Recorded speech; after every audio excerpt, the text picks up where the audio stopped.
কি রে, তোর ফোন বন্ধ কেন? সকালে তেনা তোর কতগুলা ফোন দিছি। রাত্রে ধরে কারেন্ট নাই, এই জন্য ফোনটা বন্ধ। আর তুমি আমার ফোনে পাইতেছো না দেখা একেবারে বাগান বাড়িতে আইসা পড়ছো। বাগান বাড়িতে আসার একটা কারণ আছে।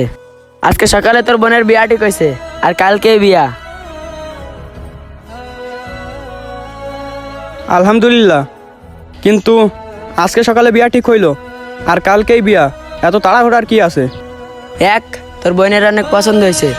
দুই, পোলা তো বিদেশ থাকে, তাই পোলার হাতে বেশি সময় নয়, এজন্য কালকেই বিয়া। আজকে আমার কাছে অনেক খুশি লাগতেছে যে আমার এই ছোট্ট বোনটার কালকে বিয়া। শোন বন্ধু, তুই কিন্তু নিজের বোন মনে কইরা সব দায়িত্ব একা সামলাবি। কেন আমি একা সামলাবো কেন? তোর না ছোট বোনের বিয়া, আর তুই থাকবি না? না রে, আমি থাকতে পারবো না, তোর একা সব সামলাইতে হবো। আমি তো থাকমই, তোর তো ছোট বোনের বিয়া, আর তুই থাকবি না? আরে বেটা, আমি আর একজনের চাকরি করি, মাত্র কয়েকদিন হয়েছে আমি ছুটি কাটায় আইছি। এখন যদি কই আমার ছুটি দরকার, তাহলে আমার চাকরিটাই থাকতো না। তোর বস রে বোঝাই কবি তোর একটা মাত্র বোনের বিয়া, তোর বস ঠিকই বুঝবো।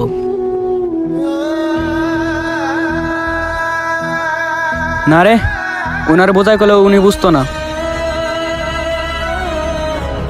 তোর কেমন বস? তোর একটা মাত্র বোনের বিয়া, তোরে বাড়ি যাইতে দিত না? আমি বাড়ি যাই কেমনি কমো তোর ছোট বোন রে? তো তুই তার বিয়াতে থাকতে পারবি না? আসসালামু আলাইকুম বস, আপনি কি ডাকছিলেন? ওয়ালাইকুম আসসালাম। ছুটি নিয়েছো 3 দিনের, তা 5 দিন কাটাইছো কেন? স্যার, আমি একটু অসুস্থ ছিলাম।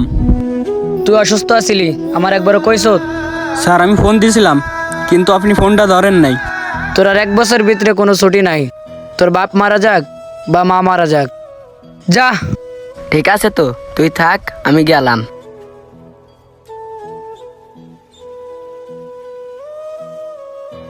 এই দাঁড়াও।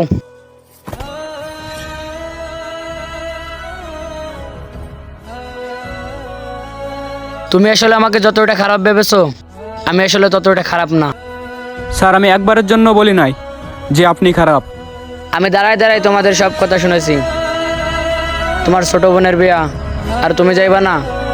ওই দিন আসলে আমার মন মেজাজ খারাপ ছিল, তাই আসলে আমি তোমাকে খারাপ কথা বলে ফেলেছি। এখন স্যার আপনি ছুটি না দিলে আমি কেমনে যাই? যাও, তোমাকে ছুটি দিয়ে দিলাম। আর হ্যাঁ, আসার সময় তোমার বোনের বিয়ের মিষ্টি নিয়ে এসো।